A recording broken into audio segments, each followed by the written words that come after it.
Creo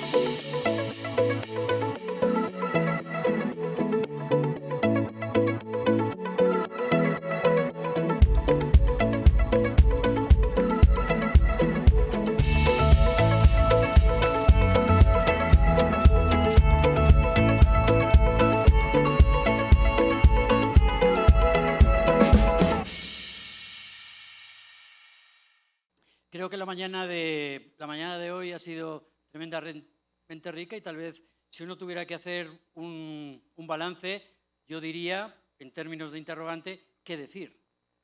Porque después de lo que hemos escuchado hay muy poco que aportar. De modo que yo me quedaría simplemente en los calificativos dándoles una secuencia relativamente lógica de temas extremadamente complejos. Se nos ha dicho, estamos en un mundo que yo le diría que es un mundo alterado, porque estamos verdaderamente, y coincido con usted, presidente Lagos, que esto es un cambio civilizatorio. Pero para mi opinión, el énfasis en esa transformación son tres transiciones, que aquí se han señalado y se han señalado de manera absolutamente extraordinaria. Por un lado, estamos clarísimos en la cuarta revolución industrial, el tema digital, la revolución digital.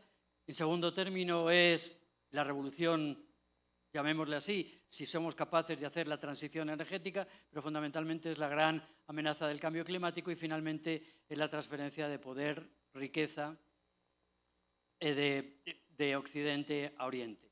De manera que uno pensaría que eso ha dado lugar a esa incertidumbre de la que nos anticipaba, todas esas paradojas que han traído este mundo incierto que tenemos, que nos decía el presidente González, y obviamente nos dejan una manifestación de que más allá del ontológico, del miedo, del vértigo a esas manifestaciones, tenemos el problema claramente de la incapacidad de respuestas de nuestros sistemas democráticos a esas policrisis que estamos teniendo y que se han visto todas.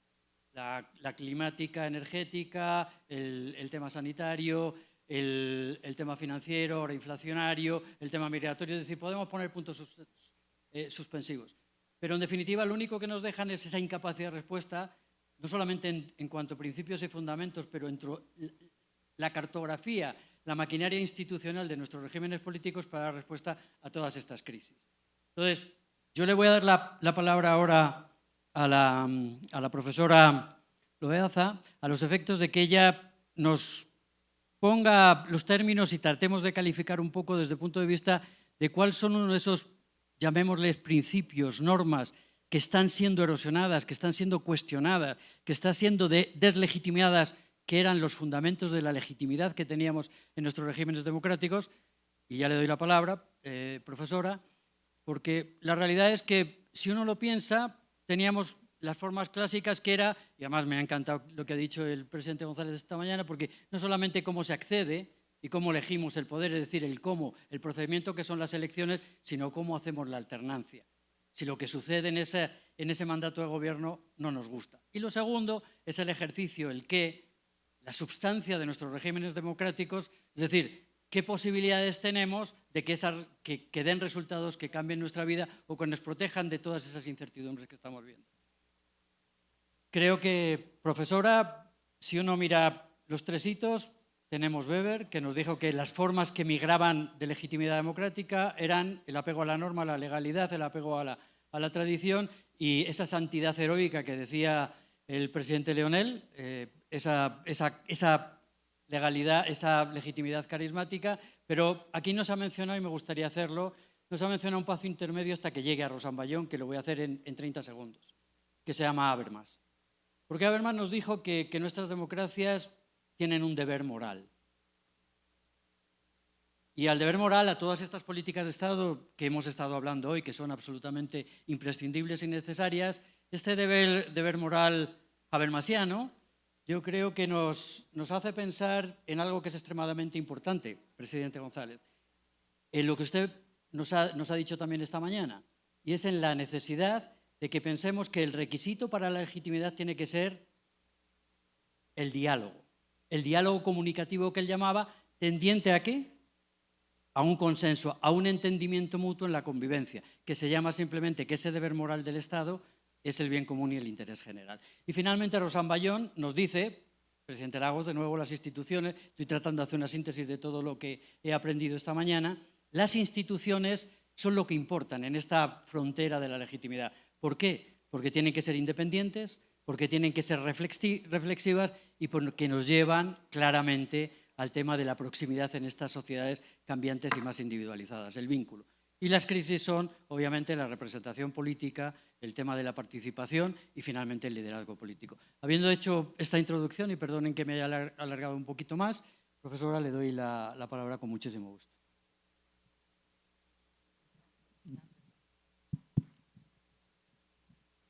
Gracias. Buenos días, buenas tardes. En primer lugar, muchas gracias al presidente Sanguinetti y al ingeniero Slim por la invitación para estar hoy con ustedes, y es para mí un gran honor estar en esta reunión con esos compañeros tan sobresalientes. Y muchas gracias a ustedes también por su presencia. Bueno, esta mañana se ha hablado de muchas de las cosas que yo había preparado para presentar ante ustedes. Entonces sentía yo que iba a empezar a repetir muchas de las cosas que se habían dicho de mejor manera de como yo las puedo decir. La crisis de legitimidad de la que habló el presidente Lagos me parece que es uno de los problemas más serios que enfrenta América Latina en este momento, la crisis de la legitimidad de la democracia. Y me parece que es una crisis que no se va a resolver en forma sencilla, porque hay dos problemas estructurales que la alimentan, que son la desigualdad y la pobreza, que son problemas que no ha logrado resolver el cambio democrático que hemos experimentado en los últimos 20 años. Además, vivimos un tiempo de incertidumbres, y eso es todavía más peligroso para la democracia, porque se supone que una de las virtudes de la democracia es que introduce la incertidumbre en las elecciones respecto a quién va a ganar la elección, aunque introduce certezas en cosas más importantes. Pero, en fin, los electores no necesariamente están reaccionando pensando en el largo plazo, sino que los votantes casi siempre actúan en función de sus consideraciones de corto plazo. Creo que las transiciones a la democracia y la globalización, como se ha dicho también aquí, alimentaron un optimismo que resultó por lo menos ingenuo. Creímos muchos que efectivamente iba a resolver muchos de los problemas del mundo, y ahora resulta que ha creado otros problemas más difíciles todavía de resolver. Y en América Latina, la legitimidad de la democracia se ve afectada por esta incapacidad. Ha sido cuestionada la democracia, los principios de la democracia no han sido cuestionados en términos precisos, a pesar de que en los últimos 10 años ha sido de una notable inestabilidad para el continente. Presidentes que son debidamente elegidos van y vienen y no terminan su mandato por la presión de movilizaciones opositoras en la calle, y partidos tradicionales se colapsan para beneficio de fuerzas políticas que rehúyen las reglas y que rigieron la actividad de este tipo de organizaciones. En algunos casos, esta inestabilidad ha desembocado en reinterpretaciones de los procesos electorales que tergiversan su sentido original, y el voto ha adquirido un carácter fundamentalmente punitivo. Se vota más para castigar que para elegir. Muchos de estos fenómenos minan la credibilidad de la democracia y pueden atribuirse a que tampoco se han encontrado soluciones para alterar los problemas fundamentales. Y creo que es importante tener presente esta crisis porque se están construyendo legitimidades alternativas. Y esas legitimidades alternativas son las que realmente amenazan a la democracia. Y creo que una legitimidad alternativa es que se han empezado a construir, han tomado la plataforma de la democracia electoral para pasar más adelante a un desmantelamiento de la democracia. Pero lo importante es que el cambio político en América Latina, y esta es una de las aportaciones de la transición democrática, el cambio político ya no va a estar en manos ni de golpes militares ni de guerrillas, sino que está en manos del votante, supuestamente. Pero una vez que llegan al poder, algunos de estos actores políticos, una vez que han llegado al poder, han hecho del voto o del sufragio la plataforma para centralizar el poder y para quedarse en él. Y lo hemos visto en varios casos en América Latina, en varios países de América Latina. No obstante, sigue siendo el objetivo primordial de los actores políticos latinoamericanos. Según el informe del Latinobarómetro de 2021, La mayoría de los latinoamericanos está descontenta con el funcionamiento de la democracia, que no ha resuelto ni la pobreza ni la desigualdad. ¿Qué es la legitimidad? ¿Qué quiere decir que una autoridad es legítima? La legitimidad es el derecho que le reconocen los ciudadanos a un gobierno para ejercer el poder y se manifiesta en la aceptación espontánea de la autoridad, en la subordinación voluntaria a sus decisiones, incluso si no están estipuladas en la ley. Los ciudadanos consideran que esas decisiones son justas y correctas. El consenso, perdón, y esta estabilidad, la estabilidad de todo régimen depende de la existencia que sea considerado legítimo, y la legitimidad también lo que refleja es la existencia de un consenso entre el gobierno y los gobernados. Y es un consenso que se construye sobre ciertos valores que tienen en común el gobierno y la sociedad. Además, es muy importante la legitimidad política porque los actores, tanto el gobierno como la sociedad, comparten la convicción de que el gobierno existente es el mejor gobierno que hay. Sin embargo, la legitimidad constitucional puede verse gravemente afectada por la legitimidad de ejercicio. Algunos mandatarios pueden decidir subsanar una aparente falta de legitimidad constitucional, ya sea por elecciones cuestionadas o ya por un cambio abrupto del régimen, con la legitimidad que brinda el ejercicio del poder. Entre legalidad y legitimidad existe una tensión que aumenta o disminuye dependiendo de la disposición del gobierno a apoyarse más en una o en otra. El carácter de voluntario es la principal diferencia entre lo legal y lo legítimo, mientras la legalidad se refiere a comportamientos objetivos y concretos que pueden ser sancionados por la ley. La legitimidad es el atributo que induce a la aceptación voluntaria de las decisiones del gobierno. No es obligatoria y tampoco puede ser castigada, la no legitimidad. Posee un componente subjetivo que no está presente en la legalidad y que por lo tanto no puede ser el resultado de un decreto, y sin embargo han tratado los gobiernos autoritarios de imponer esos nuevos consensos.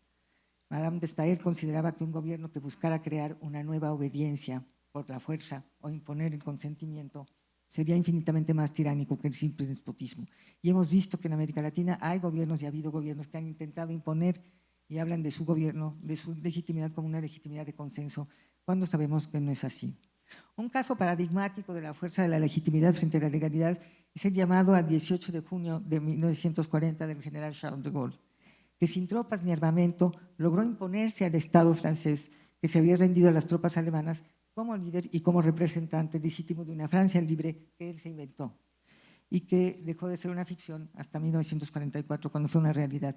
Pero lo que es interesante, si nosotros vemos la historia de las democracias hoy asentadas, es que ha sido una historia de tropiezos, es una historia de frustraciones y de muchas dificultades. Entonces, si nosotros vivimos esos tropiezos y esas dificultades, creo que no debemos alarmarnos. Pierre Dandalón dice que la historia de la democracia es una historia de frustraciones y de una utopía traicionada. Lo que sí es cierto es que no nos hemos sentido satisfechos con la democracia, a pesar de que hemos hecho mucho por construirla en América Latina. También, entonces, ¿cuál es la importancia de la estabilidad? Yo creo que es muy grande, porque tiene que ver con esa aceptación pasiva, no aceptación pasiva, pero con esa conformidad de actitudes y de valores y de instituciones. Sin embargo, en América Latina vemos que la democracia ha tomado giros perversos. En el siglo pasado fue una promesa de libertad y justicia, pero ahora no son pocos los casos en que se ha convertido en una vía de destrucción de la democracia misma. Son varios los ejemplos de este tipo de evolución. Ya no es un asunto de golpes militares la caída de la democracia, sino de los propios mecanismos de la democracia electoral. Y el resultado es que por la vía democrática se llegan a instalar regímenes autoritarios. Y creo que este es un problema y es una amenaza constante sobre las democracias en América Latina, porque por esos problemas de pobreza y desigualdad, esos problemas penden como la espada de Damocles sobre la democracia. Y también eso ha llevado a que surjan fórmulas democráticas diferentes, si no es que contradictorias. Esta diferencia es la misma que separa la teoría democrática de la práctica de gobierno. En muchos casos, la experiencia de la transición a la democracia condujo directa y llanamente no a regímenes democráticos, sino a democracias diferentes democracias iliberales, democracias delegativas que solo guardan las apariencias de la democracia electoral. Y esta amenaza yo creo que no ha desaparecido, viene a sumarse a las incertidumbres de las que nos hablaron esta mañana y a los problemas que hay que resolver. ¿Por qué? Porque hay una desesperación y una impaciencia creciente de parte de las sociedades frente a la persistencia de estos problemas. En un mundo ideal, el ejercicio del poder mantiene una legitimidad de largo plazo que se nutre de una legitimidad derivada de un ejercicio del poder correspondientemente democrático. Sin embargo, hemos visto cómo esa democracia, esa legitimidad constitucional puede verse erosionada por un ejercicio del gobierno deficitario, incompleto. En cambio, los actores políticos autoritarios, antidemocráticos, que lo sigue habiendo y que lo siguió habiendo en todos los países a pesar de la transición, están esperando o explotan la incapacidad de los gobiernos para responder a las demandas inmediatas del electorado. Creo que la única manera en que se puede garantizar la continuidad de la democracia es fortaleciendo esos valores y esas instituciones, pero esta es una empresa francamente difícil. Yo lo veo, si me permiten, en el caso de México, que los cambios que introdujimos, por los que combatimos para modificar el sistema político mexicano, están amenazados por esos actores políticos autoritarios que no se han ido del todo y que no han abandonado o no han renunciado a la posibilidad de volver al poder. Y tienen posibilidades de volver al poder porque las condiciones sociales y económicas del país así se lo permiten y porque es mucho más fácil vender una ficción de riqueza y de prosperidad o una ficción de estabilidad en la austeridad cuando se tiene el poder que cuando se está fuera del poder, cuando se está en la oposición. En fin, creo que de los muchos problemas que se hablaron, que se mencionaron esta mañana, uno de los más importantes no es nada más la creciente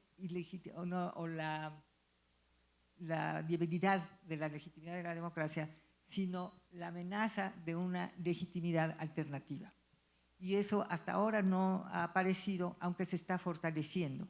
Y bien sabemos que una vez en el poder, un actor político puede manipular los recursos para construir una legitimidad distinta. No necesariamente tiene que ofrecerla de entrada, sino que una vez en el poder empieza a construir esa legitimidad diferente, que es una legitimidad que niega el pluralismo político, que concentra el poder en el líder y que renuncia a muchos de los principios y de las instituciones de la democracia.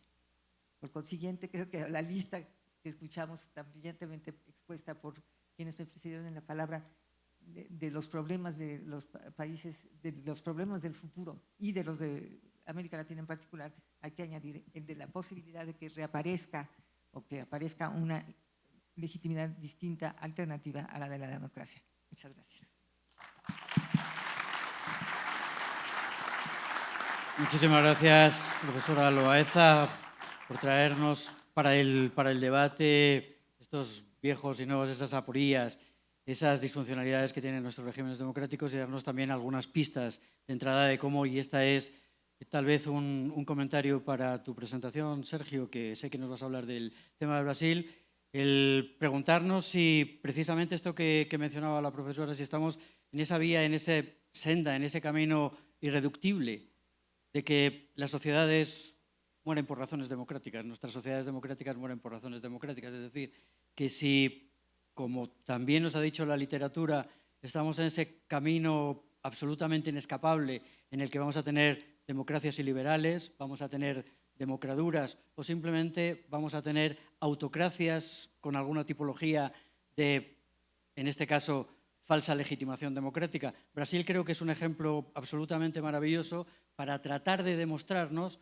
hasta qué punto se puede recuperar esa esencia y sustancia de los valores y los ideales democráticos. Entonces, por favor, tienes la palabra.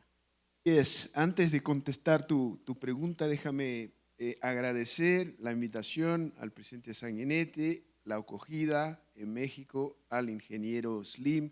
Es un gran honor compartir el panel con Soledad, que bueno, leí muchos de tus libros, fueron muy importantes a lo largo de mi formación. Carlos, gran amigo y toda una referencia en el periodismo de la región. Me meto por ahí, ¿no? Y en la estela del comentario que hizo al final Soledad. Y creo que en Brasil vivimos el riesgo de una deriva autoritaria, a un tipo de régimen distinto del régimen democrático, ¿no? Experimentamos las señales en el primer mandato, ¿no? Y si hubiera sido elegido, reelegido Bolsonaro, me temo que estaríamos enfrentados ahí a un escenario bastante complicado. Así que trataré de aterrizar el tema del panel en la situación de Brasil. Y la pregunta de fondo es, la premisa es que el riesgo sí hay, ¿no? Y que tendremos como 4 años, para decirlo de una manera simplona, para superar este riesgo. Y la pregunta, a mi juicio, es ¿qué tan difícil será superar este riesgo, ¿no? Y obviamente aquí el tema fundamental no es el tema de la legitimidad de origen, porque la legitimidad de origen es insuficiente. El tema acá es cómo se va a desempeñar el gobierno de Lula. Este es el tema clave. Un poco de contexto de Brasil.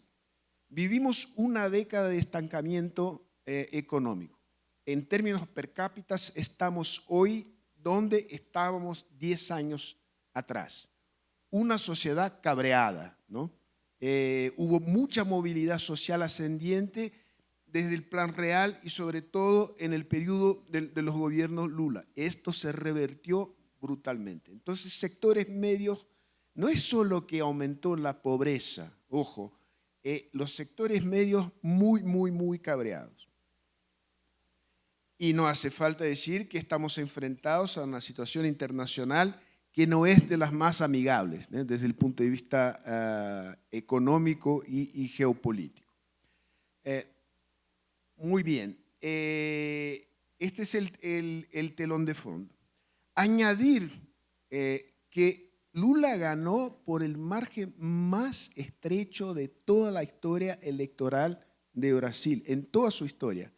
Incluso, y esto es importante subrayar, después de la introducción de la segunda vuelta, que fue obviamente un mecanismo introducido para generar mayor legitimidad de origen en la partida del gobierno.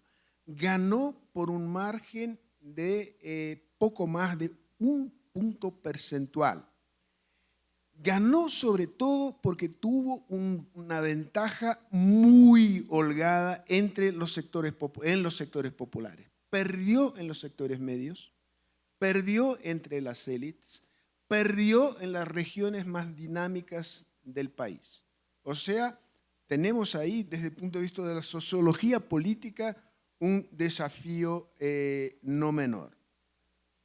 Recibe ahora sí una herencia maldita de su antecesor, ¿no? Con mucho poco espacio fiscal, con el grado de eficiencia del aparato estatal muy dañado y una sociedad brutalmente dañada, vulnerable desde el punto de vista social y muy polarizada, ¿no? Nunca hubo el nivel de polarización. Bueno, esto está pasando un poco en todos lados, pero en Brasil es muy impresionante.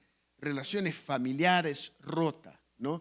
Viejas amistades rotas, ¿no? Entonces, se trata de despolarizar el país, ¿no? No habrá luna de miel. Esto es importante. Lula está enfrentado de inmediato a 3 desafíos. Los 3 en sí mismos serían complejos. Los 3 en conjunto son aún mucho más complejos. ¿Cuáles son los desafíos? 1, asegurar un mínimo de espacio presupuestario para concretar algunos temas claves de su campaña, ¿no? Y para esto tiene que obtener quórum constitucional, porque en Brasil, una de las peculiaridades nuestras, hay un top de gasto que está, un techo de gasto que está inscrito en la Constitución. Entonces tiene que cambiar la Constitución en la partida. Tiene que armar una mayoría parlamentaria en un Congreso que es muy fragmentado, en el cual él parte con un apoyo sólido de solo un tercio en la Cámara de Diputados, en el Senado. Es claro que hay mucho espacio de negociación, pero el espacio de negociación no es un espacio gratis, ¿no? Y ahí hay todo un tema de cómo generar el espacio fiscal suficiente para concretar algunas promesas clave de su campaña, pero al mismo tiempo no desanclar las expectativas económicas del mercado. Y este equilibrio es un equilibrio sumamente difícil.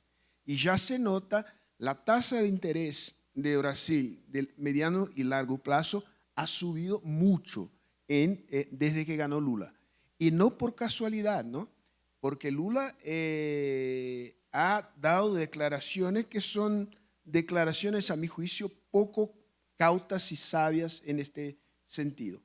Al mismo tiempo que tiene que formar mayoría parlamentaria, tiene que convertir un frente electoral amplio que se formó sobre la hora, de manera desorganizada e improvisada, frente a la amenaza de reelección de Bolsonaro, que no está basada en un programa sólido, ¿no? Y hay muchos puntos en áreas claves, y en un momento las voy a comentar, que son puntos muy controversiales, donde no hay convergencia al interior de la coalición victoriosa. O sea, compatibilizar una mayoría parlamentaria que desde luego le dé capacidad de cambiar la Constitución, ¿no?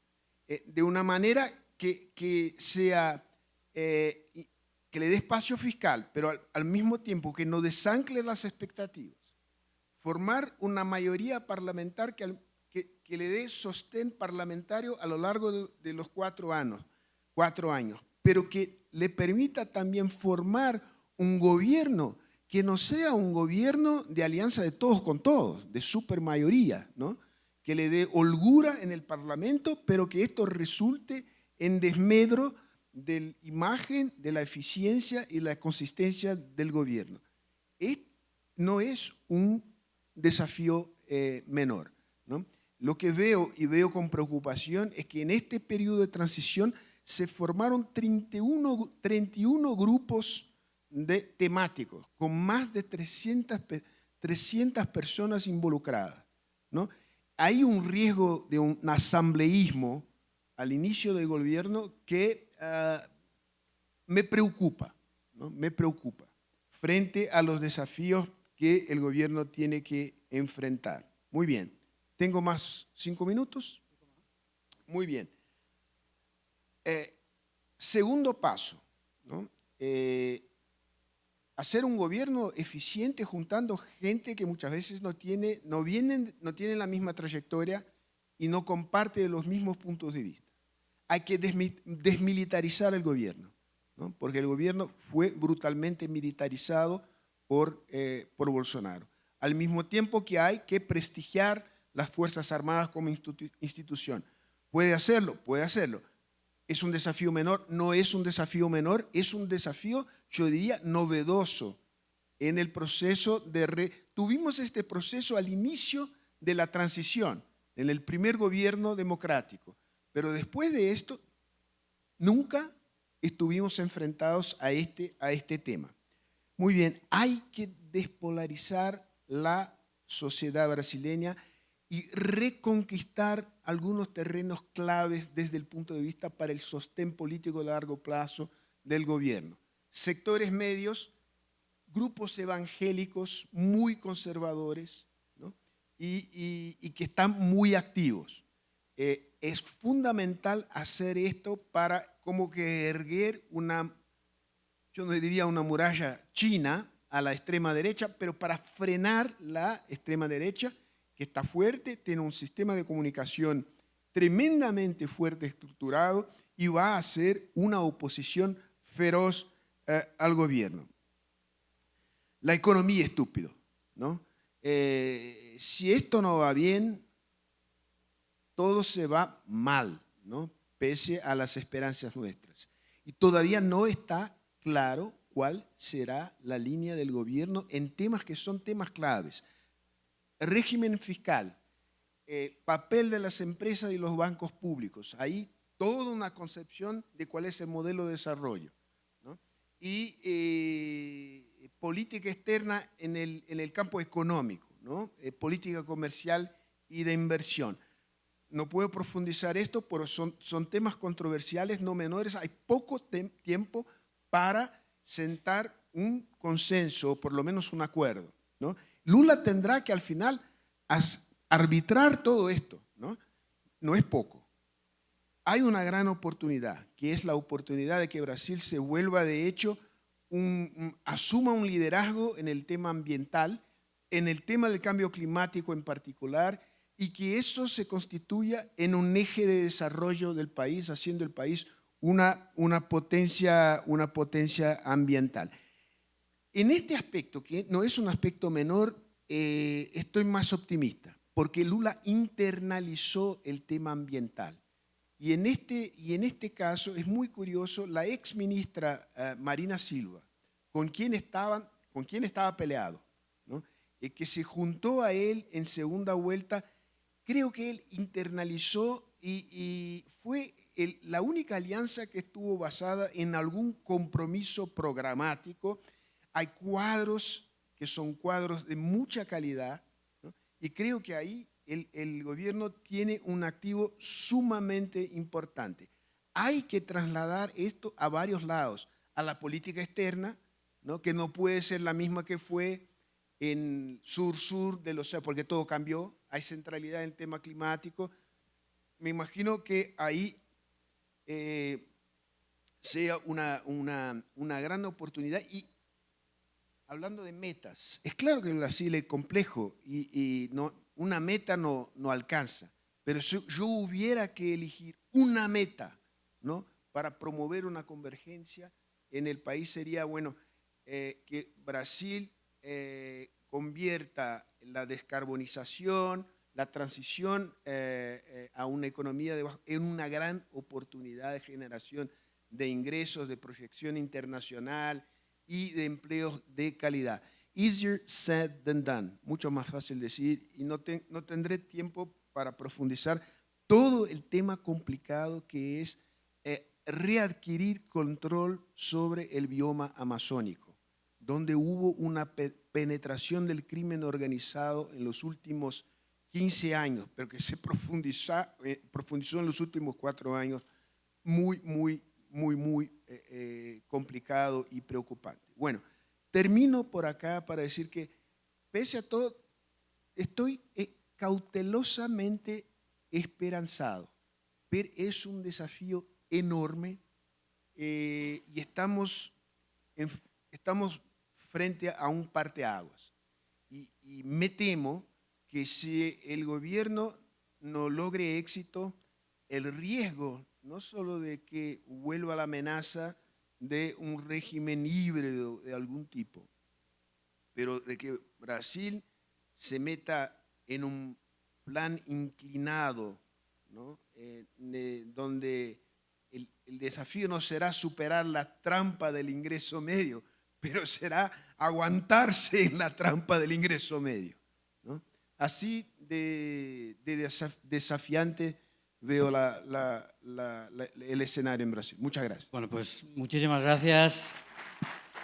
Excelente. Y Sergio, nos dejas esperanzadoramente contentos porque nos has dado como un radar interpretativo y es como yo lo llamaría, si me permites, como una especie de piedra roseta de entender los desafíos que va a tener Lula. De modo que ha sido verdaderamente un placer escucharte.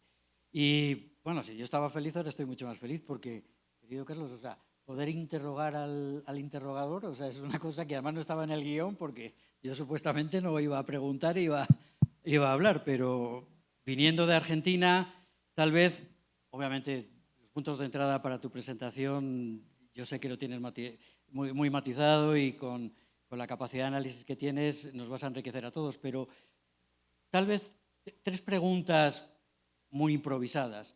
en esta forma en la que hemos ahora montado el panel. La primera es que hoy también ha salido mucho sobre la tentación populista.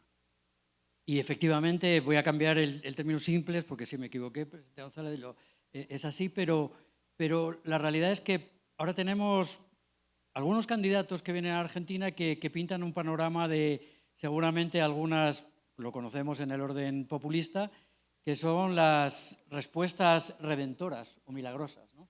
Y están ahora desde el punto de vista del pasado y de la patria que tuvimos con Cristina, o nos vienen otros libertarios del poder, etcétera, que también tienen sus opciones. Esa sería la pregunta primera. La segunda, hemos hablado de los temas de los desafíos, los dilemas de la representación, o sea, eso de hacer, como decía Tocqueville, el tratar de hacer presente lo que está ausente en el ámbito donde se expresa la voluntad general. Y todo parece que en Argentina estas derivas, estas eclosiones de los partidos políticos tradicionales que venimos viendo, junto con la variable de la corrupción o todas las sombras de corrupción, etcétera, nos hace pensar que vamos a tener, como muchos otros países, posiblemente un resultado electoral que va a dar lugar a una coalición, posiblemente o extrema o de oportunidad, que va a generar también una disfuncionalidad en la gobernabilidad próxima de la Argentina. Y lo tercero, yo iba a hablar hoy sobre, tal vez en la ruptura de ese vínculo, es porque la intermediación se rompió en dos actores que históricamente eran trascendentes. No vamos a entrar, porque el círculo se ha tomado mucho tiempo en hablar sobre el sistema de partidos políticos, su declive, su decadencia, etcétera. Pero tú, que eres un hombre de los medios y del pensamiento político, ¿dónde está ahora, con la eclosión de la tecnología, las redes, la captación de la razón por la emoción? ¿Qué rol tienen los medios de comunicación en lo que está sucediendo, yendo a la tentación populista? Bueno, primero, antes de entrar en esa agenda, quiero decirle gracias al presidente Sanguinetti, la alegría de que esté Marta. Muchas gracias al ingeniero Slim por la fantástica recepción que nos da. Estoy sorprendido de que nos traten tan bien, sobre todo viniendo de la Argentina, donde tenemos tan mala fama. Quiero además poner de manifiesto algo que se lo decía anoche al presidente González y al presidente Lagos, que es, para alguien que tiene vocación política como yo, aunque la ejerzo desde otra plataforma, participar de estas reuniones y sobre todo no solamente de este tipo de encuentros donde se reflexiona explícitamente, sino en todo lo que es la trastienda y los intervalos del círculo, es una experiencia a la que estoy especialmente agradecido, especialmente agradecido. Es casi increíble. Y también participar de este panel, se dijeron muchas cosas en las que yo me voy a apoyar. Traía pensado otras cosas para decir, algunas las diré y otras las voy a resignar para poder subrayar cosas que se dijeron.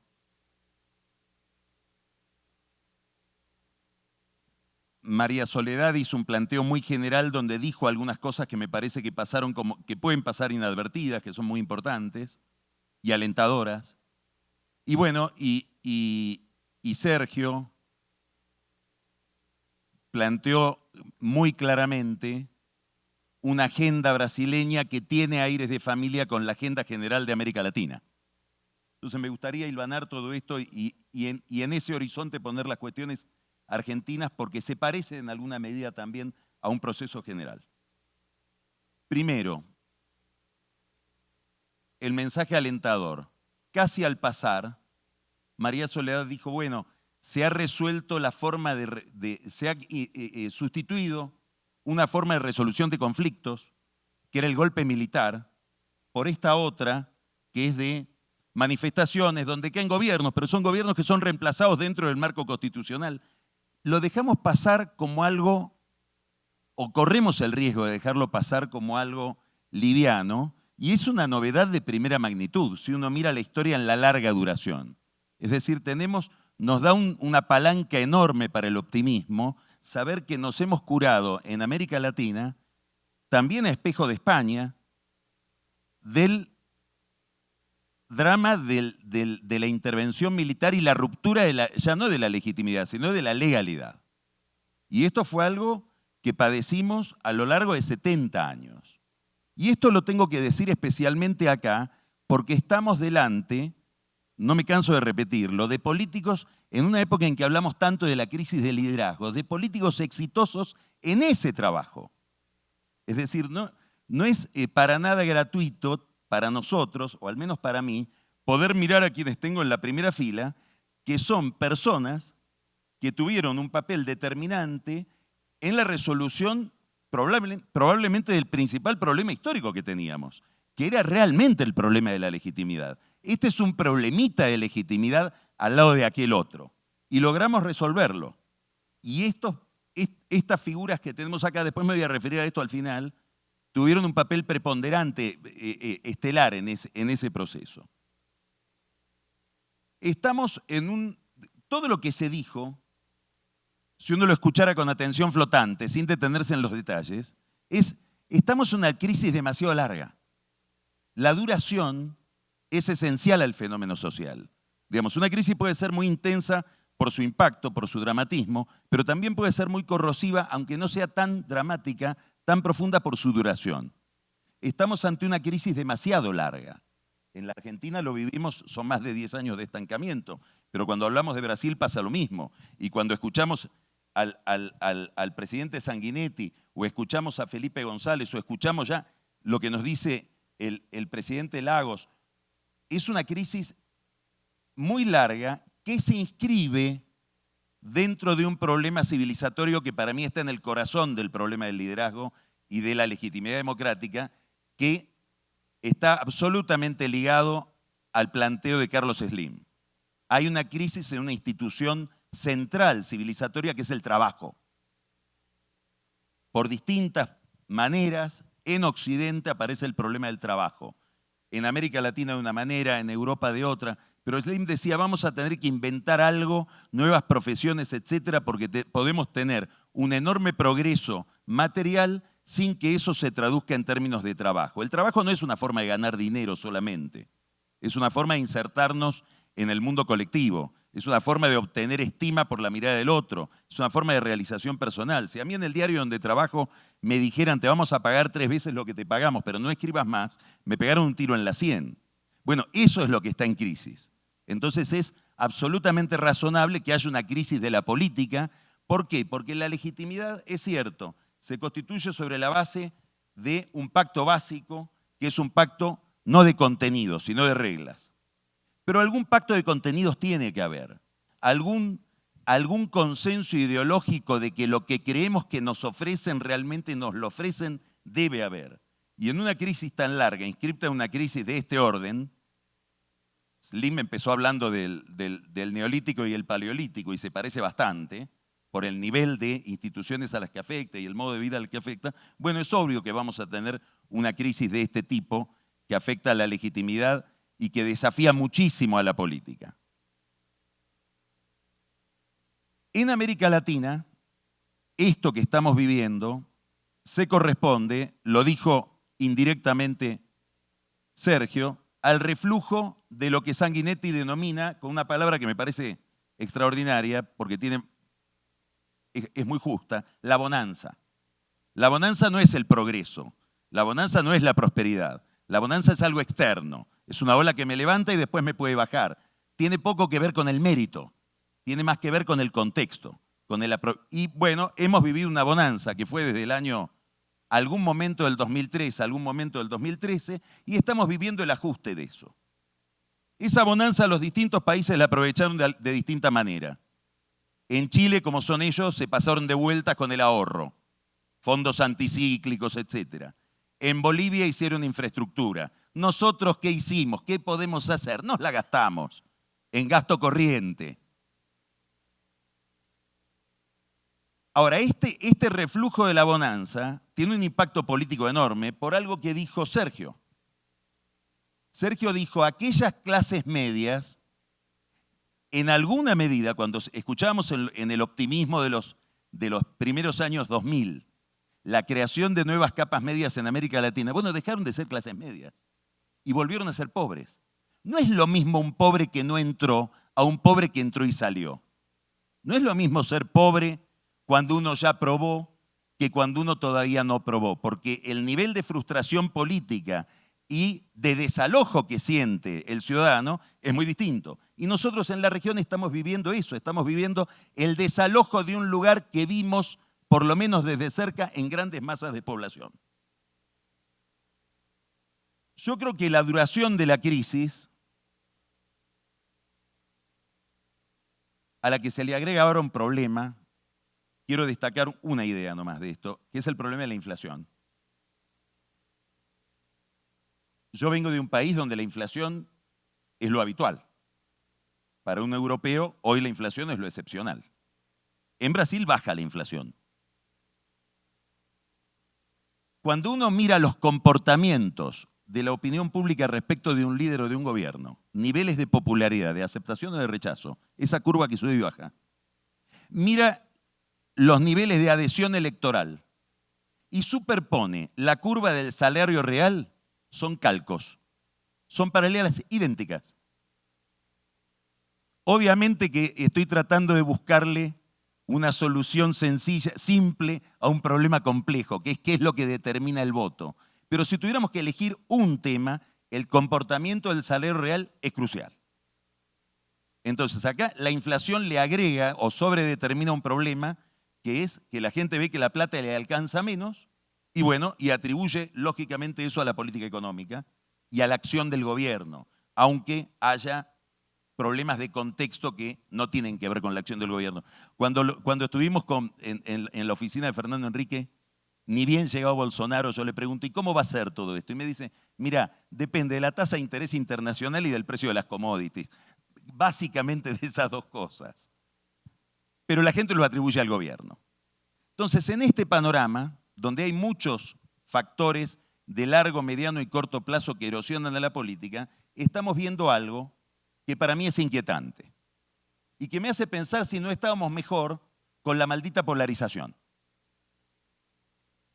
Y ese algo, acá hay algo, hay un tema que a mí me resulta fascinante por lo misterioso. Me gustaría estudiarlo en serio. Lo hablábamos anoche con el presidente González. España como espejo siempre, como un espejo misterioso de la transición democrática y de este problema que voy a señalar ahora. La longitud de la crisis, la duración de la crisis, desmiente el mito de la polarización. A mí me quieren hacer creer en la Argentina que fue el kirchnerismo. Esto me lo dicen los de Macri.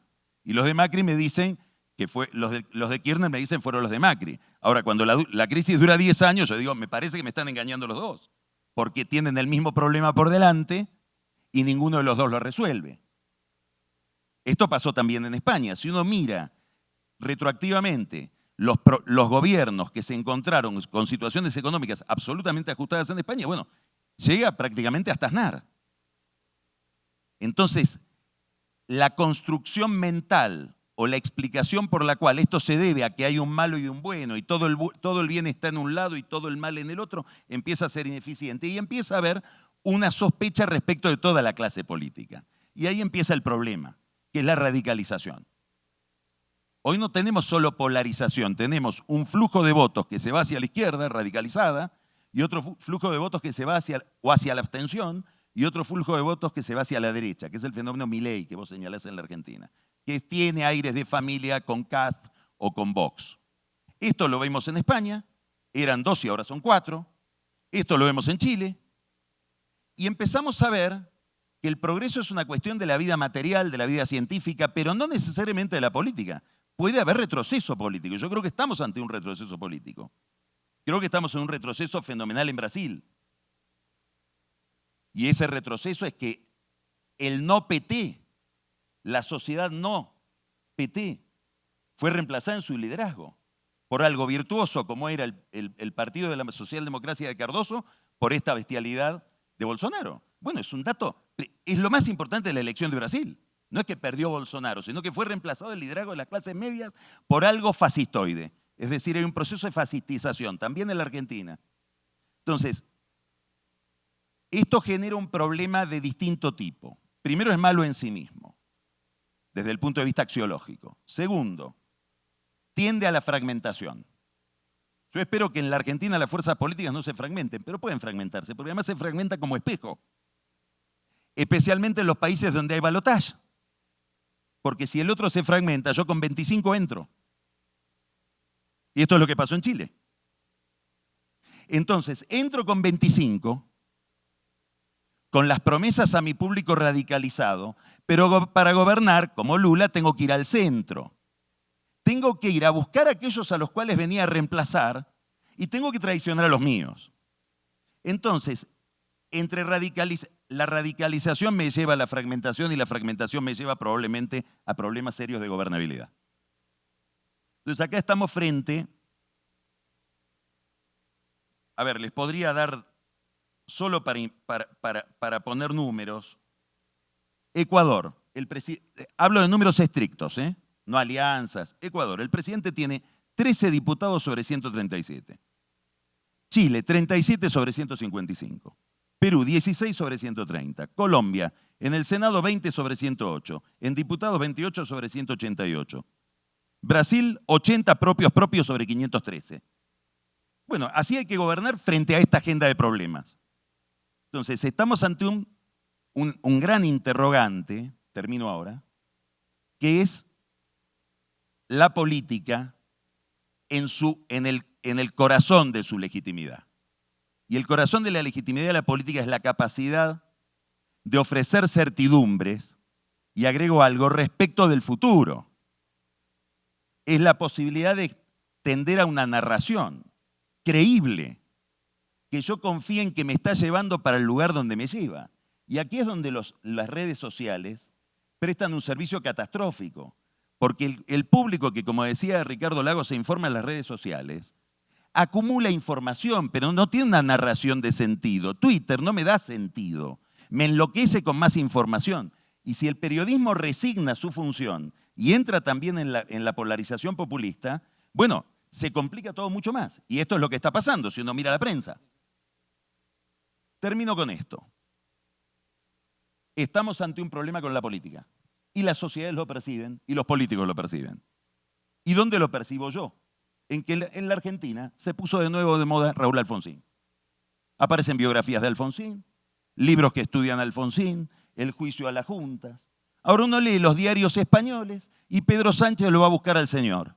Y aparece todo el tiempo ahora la conmemoración del triunfo del 82 y Pedro Sánchez buscando en las aguas de Felipe González. Y cuando miro Uruguay, empiezo a ver Uruguay en realidad este gobierno blanco de Uruguay lo armó Sanguinetti, que les enseñó a los blancos cómo hablar entre ellos, siendo colorado. Y cuando miro Chile, vemos que Boric lo va a buscar a Lagos y tiene que armar una mayoría con aquellos a los cuales repudiaba. Y cuando miro Lula, en el origen de Lula hay un almuerzo con Cardoso. ¿Qué quiere decir?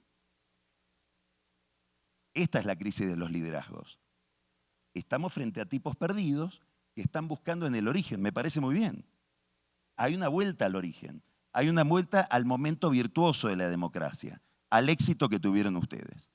Y eso me parece que es un regreso extraordinariamente positivo, si podemos ir a buscar aquel origen, aquella savia, y si estos experimentos de ida hacia el centro, que hasta en lo fiscal produce la izquierda, no se produjeran solo por necesidad, sino por vocación, que es la búsqueda de la centralidad de la que hablaba el presidente González hoy. Entonces veríamos en la Argentina, en América Latina, una especie de resurgimiento de algo que no será idéntico, pero que recoge, cobija los imperativos de lo que fue la socialdemocracia. Muchas gracias.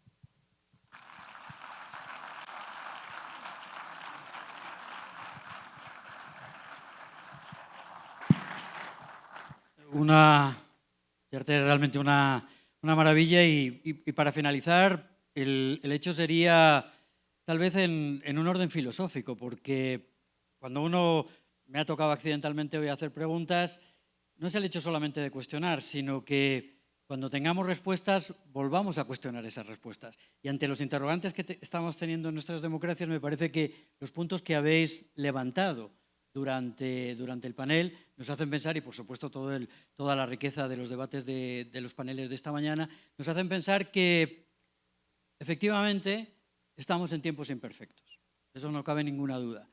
Pero yo creo que, y quiero terminar en una densidad de optimismo, no quiero terminar en que los interrogantes nos van a llevar a una zona de desánimo, todo lo contrario. Yo creo que tenemos que pensar que precisamente la democracia es un absoluto imperfecto, que necesita ser construida, que necesita ser mejorada, y por ello la tarea que creo que tenemos es defenderla y reinventarla en cada momento. De manera que, bueno, esa es la tarea del hoy, del mañana. Y bueno, muchísimas gracias y yo les pediría un aplauso para toda la mañana maravillosa que hemos tenido y gracias a ustedes.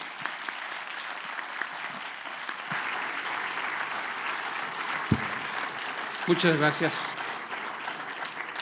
Y con esto damos por terminada la sesión del día de hoy. Nos vemos mañana a las 9:30 de la mañana, la que tendremos 2 sesiones, la última de las cuales permitirá tener un intercambio con el auditorio de preguntas y respuestas. Los vemos mañana. Les recuerdo no olvidar sus artículos personales y estamos para servirles. Muchas gracias y buenas tardes.